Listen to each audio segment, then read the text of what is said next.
protestantedigital.com.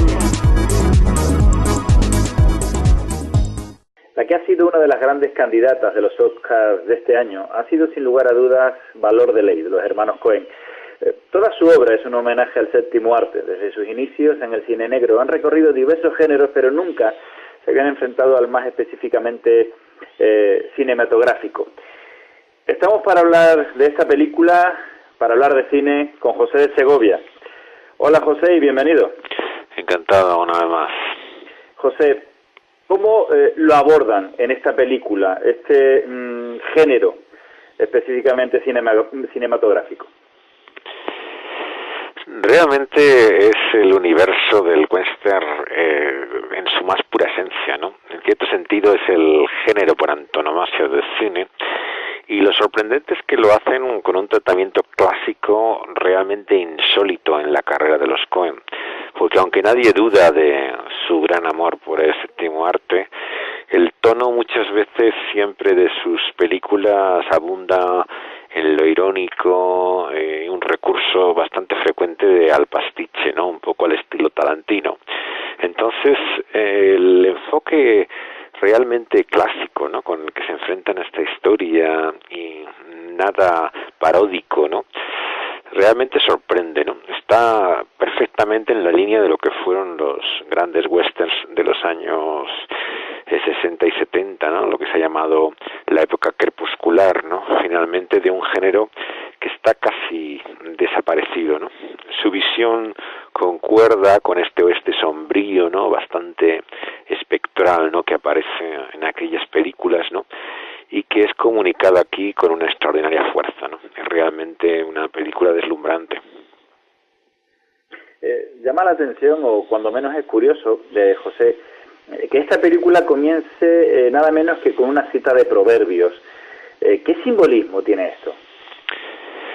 Sí, realmente es cierto que casi todos los western tienen este trasfondo, ¿no?, en el mundo bíblico, ¿no?, que sin duda alimenta, ¿no?, el pensamiento de muchos de los personajes, ¿no?, que aparecen en las historias del oeste, ¿no?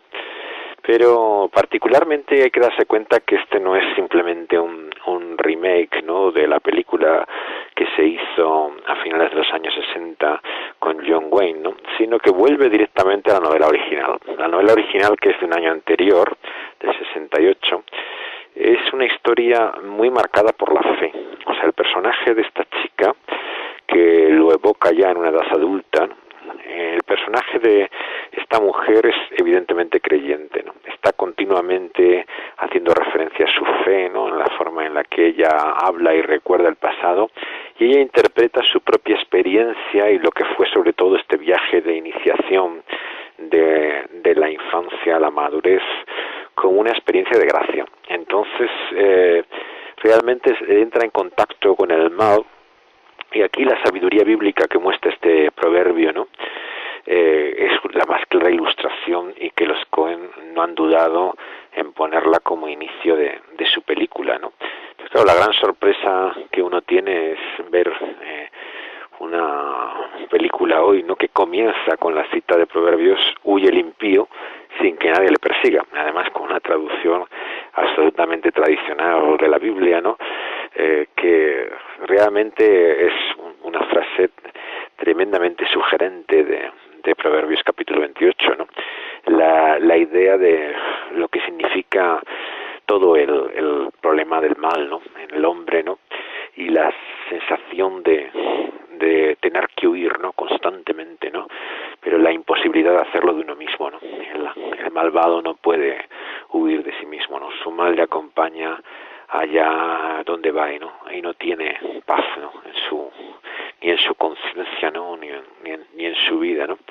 Ellos han dicho que si su película anterior era la película más judía, ¿no?, ya que volvía claramente a lo que era su infancia, ¿no?, en los años 60, ¿no?, esta han dicho que es su película más presbiteriana. Lo que quieren decir, ¿no?, es que está totalmente imbuida, ¿no?, en este protestantismo del cual ellos no pertenecen. Recordamos que son judíos, ¿no?, de origen, ¿no?, pero está absolutamente absorbida por la Biblia, pero probablemente por el relato original en el que se basa, ¿no? Es el libro el que que transmite, ¿no?, constantemente estas referencias bíblicas. Siguiendo en esta misma línea bíblica, la voz de una niña recorre la película donde nada es gratuito excepto la gracia de Dios. Otra referencia bíblica. Desde luego en una película española, si no fuese para criticarla, la Biblia, o para ponerla en boca pues de algún sectario apocalíptico, es casi imposible de pensar que existiese. Y sin embargo, José, aquí la tenemos en una película de Oscar. Sí, y sobre todo además el tema de la gracia, ¿no? Sorprendentemente expresado además de la forma más contundente, ¿no? Ha causado tal impacto que ha habido un famoso artículo en el New York, en el periódico de Nueva York, ¿no?, el New York Times, precisamente que se titula así, ¿no?, La gracia en la película Valor de Ley, porque realmente es la clave para entender tanto la novela como la película de los Coen. La frase la dice la niña justamente al inicio, ya de fondo, con el primer himno que escuchamos, ¿no?, de que toda la película va constantemente acompañada del sonido de los himnos más tradicionales, ¿no? Y está esta tremenda frase, ¿no? Uno tiene que pagar por todo en esta vida, pero nada es auténticamente gratuito, ¿no?, excepto la gracia de Dios, ¿no? Y esta historia realmente sobre la gracia te sorprende, ¿no?, en un mundo como el del oeste, que predomina más que nada la venganza, ¿no? El hecho de que uno recibe su propia medicina, ¿no?, la búsqueda de la revancha, y lo que parece incluso en la niña misma su motivación principal, ¿no?, la vindicación de justicia, ¿no?, de la muerte de su padre, ¿no? Realmente diríamos que es el tema de la justicia lo que predomina en el universo western. Sin embargo, curiosamente, esta es una historia sobre la gracia, y sorprendente en muchos sentidos, ¿no? Precisamente la niña vive un western que es un mundo cruel, un oscuro viaje por un, digamos, oeste sombrío y espectral. Le ocurre igual a Beautiful. En este mundo, José, del bienestar, surge lo sombrío del interior del ser humano como una realidad que nadie puede enterrar aunque se lo proponga.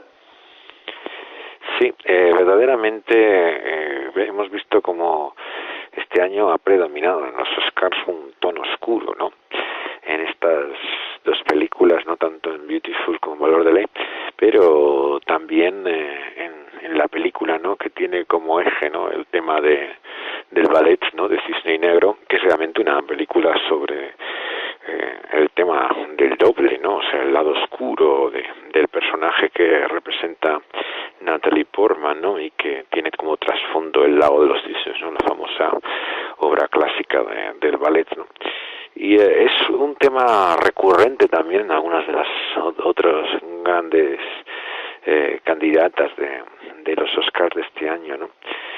Yo creo que vivimos en un mundo en el cual no solamente el terrorismo y la violencia obviamente ha despertado a la sociedad americana a la realidad del mal, ¿no?, y el poder del terror, ¿no?, sino que curiosamente la perspectiva en la cual se reflejan estas películas es bastante personal, ¿no? O sea, son historias que, aunque están englobadas en la historia más general, ¿no?, lo que interesa es el conflicto personal, ¿no?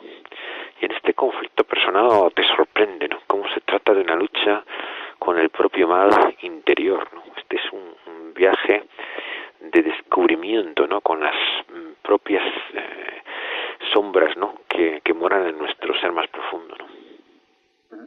La protagonista, en medio de este enfoque de una realidad oscura y de una esperanza en la gracia de Dios, ¿cómo termina? Una historia de Valor de Ley, para entender hacia dónde nos lleva, hay que comprender el epílogo que había perdido la primera versión de esta historia, ¿no?, que fue la versión de Hathaway con John Wayne y Glenn Campbell, que no tenía realmente la conclusión del libro, ¿no? Aquí los Coen, sin embargo, hacen una sorprendente conclusión a una película que, sobre todo a los que conocen su cine, les ha dejado absolutamente estupefactos, ¿no? Porque no tiene precedentes, ¿no?, realmente en su cine, ¿no?, y es enormemente sugerente, ¿no? Tiene uno de estos finales que te deja constantemente pensando. Solamente puedo apuntar, para no fastidiar la historia spoilería a nadie, sí, claro, que tiene que ver con el himno que aparece al principio y al final de la película, que conocemos en castellano como Dulce Comunión, la que gozo ya en los brazos de mi Salvador, ¿no? El himno hace una referencia al descanso en esos brazos eternos, ¿no? Invisibles de Dios, ¿no? En Cristo Jesús, ¿no? Y que es la única fuente que hace disipar el temor, ¿no? Y la inquietud. Es un himno casi nocturno, ¿no? De acostarse, diríamos, ¿no? Descansar en él, ¿no?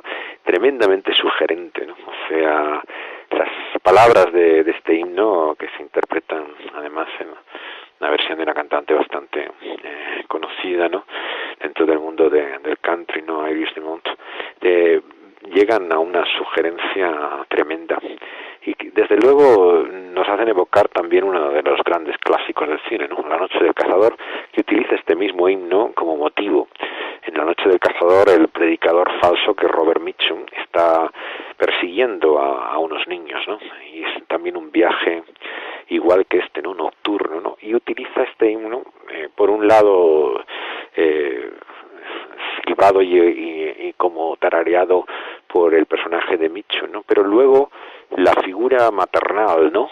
de Lillian Gish, la gran actriz del cine mudo, que hace como de madre protectora de estos niños, lo convierte también con todo su sentido y sus palabras en el mensaje de protección, ¿no?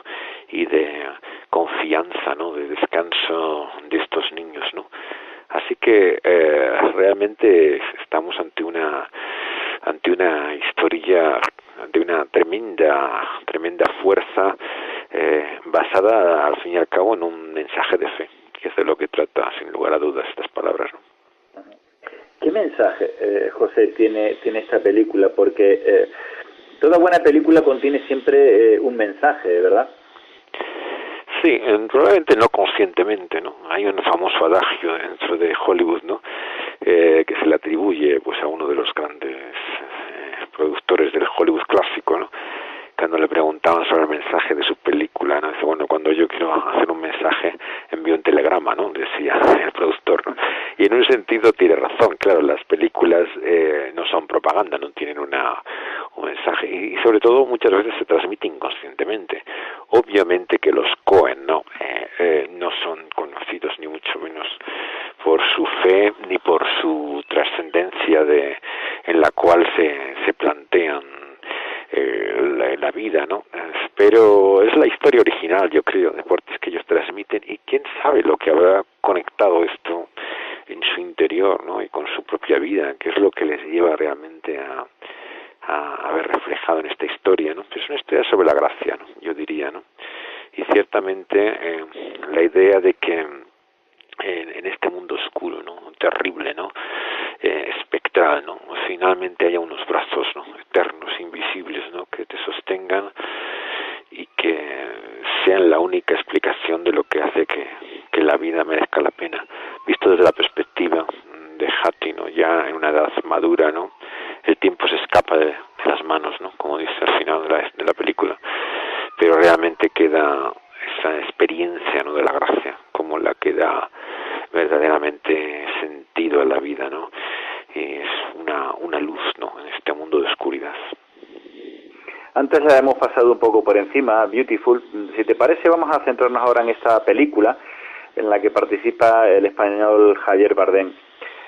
Como ha dicho el famoso crítico de cine de Chicago, Roger Ebert, en una época que millones se entretienen con películas de una violencia fría y amoral, a veces es bueno simplemente ver a un ser humano que le importan las consecuencias de sus actos, y desde luego esto llama la atención. Bardem es aquí un hombre que sufre sencillamente porque no puede hacer cosas buenas. Mi pregunta, José, ¿es la realidad del ser humano actual? Yo creo que la película de Iñárritu transmite aquí lo que está en el seno de la oscuridad, del interior, de la frustración del ser humano, ¿no? El hecho de que uno le guste o no es parte realmente responsable, ¿no? De este mundo en el que vivimos, ¿no? Un mundo terrible, ¿no? Pero en el que no somos ajenos nosotros, ¿no? A la realidad de ese mal, ¿no? Y el personaje de Bardem presenta ese agobio, pero también esa culpa, ¿no? Que es el origen del tremendo dolor que acarrea su personaje, ¿no? Y que hace que él nos muestre realmente el lado oscuro muchas veces de la vida. Beautiful es para el director mexicano, como él mismo ha dicho, una reflexión acerca de nuestra breve y humilde presencia en esta vida. Iñárritu dice que se pregunta últimamente a dónde vamos, en qué nos convertimos cuando morimos. Su respuesta, al igual que la de Eastwood, no es la de un creyente. ¿Por qué la pregunta correcta nos lleva, José, a la respuesta correcta, que sería Jesús? Yo creo que efectivamente, como bien dices, ¿no? El problema es que la pregunta, ¿no? Como él se plantea, ¿no? Igual que en la película de Más allá de la vida, ¿no? Es qué ocurre en el hecho mismo de la muerte, ¿no? O sea, ¿somos conscientes o no? O sea, la gran preocupación del ser contemporáneo es si realmente la pregunta de la muerte a lo que nos lleva es a la posibilidad, ¿no? de poder uno vivir, ¿no? Experimentar de primera mano lo que es la realidad de la muerte, o simplemente será, como desea el hombre contemporáneo, su mera disolución, ¿no? Entrar en esa nada, ¿no? Porque esto hace una gran diferencia, por supuesto. Si realmente nunca vamos a vivir al mismo tiempo que la muerte misma, sino que esto es una preocupación en algo que no vamos a ser conscientes de ello, ¿no? Pues realmente el tema es absurdo, ¿no? Y es inútil preocuparse para ello, ¿no? Pero si la muerte es una realidad consciente, ¿no? Que es lo que plantean estas películas, ¿no? Entonces surge la gran cuestión, ¿no? ¿Qué es lo que pasa entonces cuando morimos, ¿no? Y realmente el Señor Jesús, como muestra en el Evangelio, en el famoso episodio, ¿no? De la muerte de Lázaro, ¿no? Ante esa realidad de la muerte uno se conmueve, ¿no? En primer lugar, ¿no? Pero en segundo lugar se enfrenta al hecho de que la única certeza o seguridad que tenemos está en el testimonio de la resurrección, ¿no? De aquel mismo que es la resurrección en mayúsculas, ¿no? Y la vida, ¿no? El único que nos puede hablar, ¿no? De lo que hay más allá, ¿no? Es aquel que ha venido al más acá, ¿no? Y por lo tanto, para poder entender qué hay más allá de la vida, tenemos que entender realmente dónde está la vida misma, ¿no? Y esta se revela claramente en el Evangelio, en Cristo Jesús, ¿no? Él es el único testimonio. Todo lo demás es un mundo realmente de incertidumbre, ¿no? Todas estas experiencias que hay, ¿no? De cercanía a la muerte, pues se caracterizan por su ambigüedad, ¿no? Por su simple testimonio de lo que ha sido la vida pasada, ¿no? Pero no nos hablan nada, ¿no? De lo que es la vida que perdura, ¿no? De la realidad auténticamente eterna, ¿no? Para esto no tenemos más que una palabra segura, ¿no? Que es la luz que nos da el Señor Jesucristo, ¿no? Beautiful termina en la mirada de un niño, dices en tu artículo sobre esta película en Protestante Digital. ¿Qué aporta, José, esta mirada y qué habría de coincidencia o de diferencia con el Evangelio de Jesús? Yo creo que está la clave en Beautiful, como lo sugiere visualmente y toda la narración, ¿no? De principio a final, en la introducción y su epílogo, ¿no? Es en la mirada infantil, ¿no? Que uno reconoce dónde está verdaderamente el secreto de la vida oculto, ¿no? Y todos lo intuimos de alguna manera, ¿no? Que lo que ha hecho la vida merecer la pena es algo que hemos experimentado desde nuestra primera toma de conciencia, ¿no? En este mundo, ¿no? De lo que era la vida, ¿no? Y en cierta forma la madurez que es, ¿no? Sino la evocación, nostalgia, intento de recuperación de una infancia perdida, ¿no? Es nuestra auténtica patria, ¿no? Como decía el poeta, ¿no? Donde pertenecemos realmente, ¿no? Es lo que hemos sido, ¿no? Y el personaje de Bardem en la película de Iñárritu es solo con los ojos del niño, ¿no? Que recupera al padre perdido, ¿no? Que no es siquiera conocido y se enfrenta como a un sueño, ¿no? A la realidad de que la vida que ha vivido, ¿no? En este mundo oscuro, ¿no? Y de tinieblas es solo finalmente a esa luz invernal, ¿no? Donde mora su Padre, ¿no? Y la evocación de lo que significaría estar con Él, ¿no? Y encontrar finalmente tu hogar, ¿no? Ya no en un sitio, ¿no? Sino en la persona misma, ¿no? Que realmente su amor, ¿no? Has perdido, ¿no? Como es el caso de su personaje, ¿no? Que no lo ha conocido siquiera, ¿no? Este sentimiento de orfandad espiritual, ¿no? Yo creo que es profundamente sugerente, ¿no? En la Escritura, donde el tema de Dios como Padre, ¿no? Está en el centro mismo de su revelación, ¿no? Dios se ha manifestado así, ¿no? Como alguien que quiere ser nuestro Padre, ¿no? Que quiere entrar en una relación con nosotros como hijos, ¿no? Y para esto, claro, hay que ser como niños, ¿no? Dice, para entrar en el reino de los cielos, ¿no? Es a ellos a los que les pertenece el reino, ¿no? Y esto implica la necesidad de un nuevo nacimiento, ¿no? De un morir a uno mismo, el no experimentar tu vida presente como la única que hay, ¿no? No aferrarte a ella, no amarla como dice Jesús, ¿no? Porque el que la ama la perderá, sino que dejar esta vida a este lado y aferrarse a la eterna, a la que permanece, ¿no?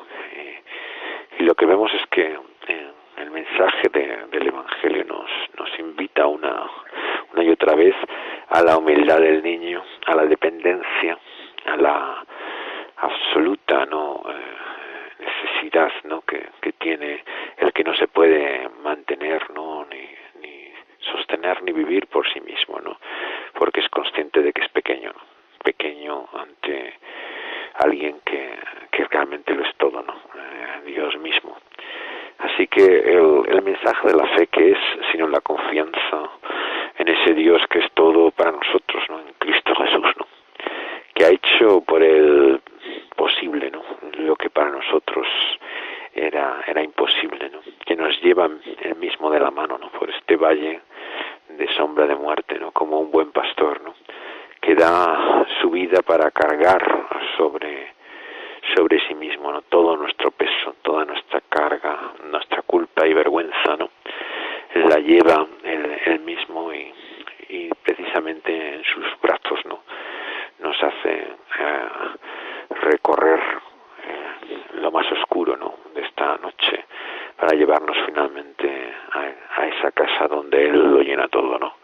Donde el amor del Padre nos hace descubrir realmente lo que es la verdadera vida, la confianza, ¿no?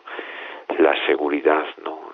Y la paz, ¿no? Que finalmente buscamos una y otra vez, ¿no? En este mundo lleno de inquietud, ¿no? Y de tortura, ¿no?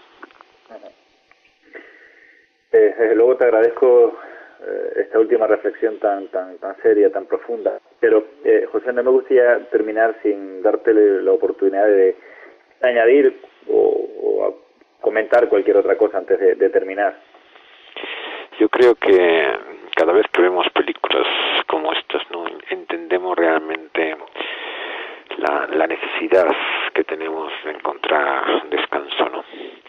El descanso que la niña de valor de ley, ¿no? Solo puede encontrar en esos brazos eternos, ¿no? El que el personaje de Bardem, ¿no? En Beautiful solo puede encontrar junto a su padre, ¿no? Es finalmente el que solamente, ¿no? El Dios eterno nos puede ofrecer en Jesucristo, ¿no? Son anhelos, deseos, ¿no? Cuya respuesta solamente está en Él, ¿no? Y que nos muestran que estamos hechos, ¿no? Con esa hambre, ¿no? Con esa sed, ¿no? Con esa necesidad, y que no hay nada en este mundo, ¿no? En esta vida que lo pueda saciar, ¿no? Sino Él, ¿no? Y por esto es que son historias que muchas veces te dejan sin respuesta, ¿no? Porque la respuesta obviamente no está en el cine, ¿no? La respuesta está en la persona de Cristo Jesús, tal y como se ha revelado en su palabra, ¿no? Y por eso es que tenemos no solamente que mirar el cine con nuevos ojos, ¿no? Sino ver también con la mirada de la fe, ¿no? Verdaderamente dónde está el secreto y la clave de la vida, ¿no? Y eso solamente está en la vida misma en mayúsculas, ¿no? En la persona de Cristo Jesús, ¿no? Que es vida y vida eterna. José de Segovia, muchas gracias. Encantado nuevamente. Ha sido un placer, de verdad que sí, tenerte con nosotros aquí en Protestante Digital. Y desde aquí, desde Protestante Digital, les habló Daniel Oval, que les esperamos la próxima semana para nuestra nueva entrevista. Que Dios les bendiga. protestantedigital.com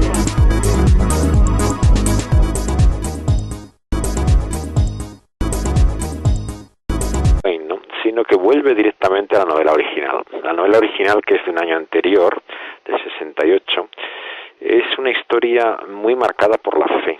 O sea, el personaje de esta chica, que lo evoca ya en una edad adulta, el personaje de esta mujer es evidentemente creyente, ¿no? Está continuamente haciendo referencia a su fe, ¿no? En la forma en la que ella habla y recuerda el pasado, y ella interpreta su propia experiencia y lo que fue sobre todo este viaje de iniciación de la infancia a la madurez como una experiencia de gracia. Entonces realmente entra en contacto con el mal. Y aquí la sabiduría bíblica que muestra este proverbio, ¿no? Es la más clara ilustración, y que los Cohen no han dudado en ponerla como inicio de su película, ¿no? Entonces, claro, la gran sorpresa... protestantedigital.com La que ha sido una de las grandes candidatas de los Oscars de este año ha sido sin lugar a dudas Valor de Ley, de los hermanos Cohen. Toda su obra es un homenaje al séptimo arte. Desde sus inicios en el cine negro han recorrido diversos géneros, pero nunca se habían enfrentado al más específicamente cinematográfico. Estamos para hablar de esta película, para hablar de cine, con José de Segovia. Hola José y bienvenido. Encantado una vez más. José, ¿cómo lo abordan en esta película, este género específicamente cinematográfico? Realmente es el universo del western en su más pura esencia, ¿no? En cierto se concuerda con este oeste sombrío, ¿no? Bastante espectral, ¿no? Que aparece en aquellas películas, ¿no? Y que es comunicada aquí con una extraordinaria fuerza, ¿no? Es realmente una película deslumbrante. Llama la atención, o cuando menos es curioso, José, que esta película comience nada menos que con una cita de Proverbios. ¿Qué simbolismo tiene esto? Sí, realmente es cierto que casi todos los western tienen este trasfondo, ¿no? En el mundo bíblico, ¿no? Que sin duda alimenta, ¿no? El pensamiento de muchos de los personajes, ¿no? Que aparecen en las historias del oeste, ¿no? Pero particularmente hay que darse cuenta que este no es simplemente un remake, ¿no? De la película que se hizo a finales de los años 60 con John Wayne. Que uno tiene es ver una película hoy, ¿no? Que comienza con la cita de Proverbios: huye el impío sin que nadie le persiga. Además con una traducción absolutamente tradicional de la Biblia, ¿no? Que realmente es una frase tremendamente sugerente de Proverbios capítulo 28, ¿no? La idea de lo que significa todo el problema del mal, ¿no? En el hombre, ¿no? Y la sensación de tener que huir, ¿no? Constantemente, ¿no? Pero la imposibilidad de hacerlo de uno mismo, ¿no? El malvado no puede huir de sí mismo, ¿no? Su mal le acompaña allá donde va, ¿no? Ahí no tiene paz, ¿no? Ni en su conciencia, ¿no? Ni en su vida, ¿no? Ellos han dicho que si su película anterior era la película más judía, ¿no? En sentido es el género por antonomasia del cine, y lo sorprendente es que lo hacen con un tratamiento clásico realmente insólito en la carrera de los Cohen, porque aunque nadie duda de su gran amor por el séptimo arte, el tono muchas veces siempre de sus películas abunda en lo irónico, un recurso bastante frecuente al pastiche, ¿no? Un poco al estilo Tarantino. Entonces, el enfoque realmente clásico, ¿no? Con el que se enfrentan a esta historia, y nada paródico, ¿no?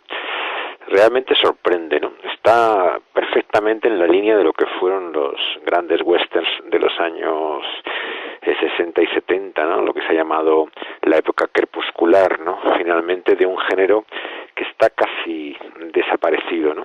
Su visión